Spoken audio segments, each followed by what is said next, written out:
Between life and death, the story of James Carter. There are moments in life when a person is forced to choose between safety and sacrifice, between fear and courage. Those moments don't resound like gunfire, nor shine like medals of honor. They are quiet like a trembling breath through smoke, like footsteps running toward danger, just to hold on to one more life. This is the story of a soldier, James Carter, who never set out to be a hero, but became one simply because he dared to go where others would not. James Carter was born in the state of Georgia, USA, into a family with a long military tradition. His father was a war veteran who had served in the Middle East and had always taught him that courage wasn't in the weapon you held, but in the decisions you made in the face of fear. James enlisted in the Army at the age of 24, not because he wanted to fight, but because he wanted to protect. During training, he was the quiet one, not boastful, not loud, but always ready to help. On freezing training nights, he shared his rations, offered silent encouragement, and never asked for praise. His squad mates called him Quiet Carter. When he was deployed to a conflict-prone region in the Middle East, his unit was tasked not only with military operations, but also humanitarian support. The area was riddled with unrest and frequently struck by natural disasters, floods, earthquakes, collapsed infrastructure. James and his unit found themselves not just defending borders, but defending lives. One early morning, just before the sun could break through the dusty haze, the ground began to shake violently. A 7.2 magnitude earthquake struck without warning, leveling the village where James and his unit were temporarily stationed. Dust filled the air, cries for help echoed from every corner. Buildings crumbled, and people were trapped beneath debris. James didn't wait for orders. He ran toward the nearest collapsed house after hearing a child's cries. "Is anyone there?" he shouted. "My mom is stuck. I can't get out." A trembling girl's voice answered from below.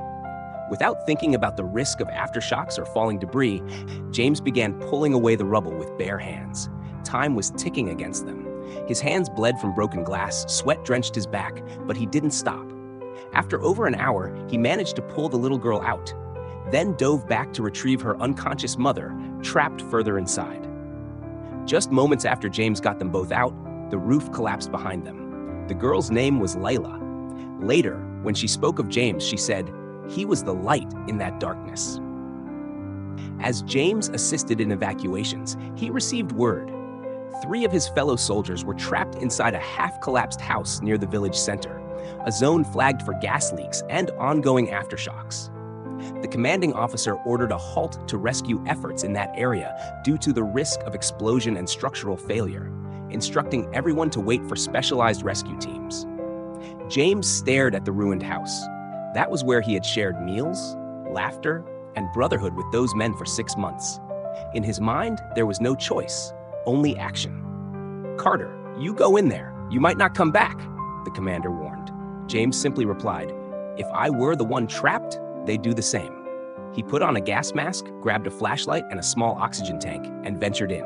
Inside was a maze of collapsed walls, hanging wires, and faint groans. Every step was a gamble. He followed the sounds and pulled the first man out. The second time he went in, a chunk of the ceiling caved in behind him. Still, he returned once more. Each rescue was a fight against time, fear, and the limits of his body. By the time he dragged the 3rd soldier out, a massive explosion tore through the building. The blast threw all 4 to the ground. James shielded the others, his back ripped open by flying shards and scorched by heat. But they lived, all of them. James was rushed back to base. His spine was damaged, requiring surgery, and the scars on his back would never fade. But through recovery, he never complained. When he heard that all 3 of his friends had survived, he only smiled and said, "Worth it." His unit was honored with a Medal of Valor. James was praised in news reports and televised interviews. But when asked, "Do you consider yourself a hero?" James shook his head. "I just couldn't stand by while someone needed me. That's all." After his recovery, James chose not to retire.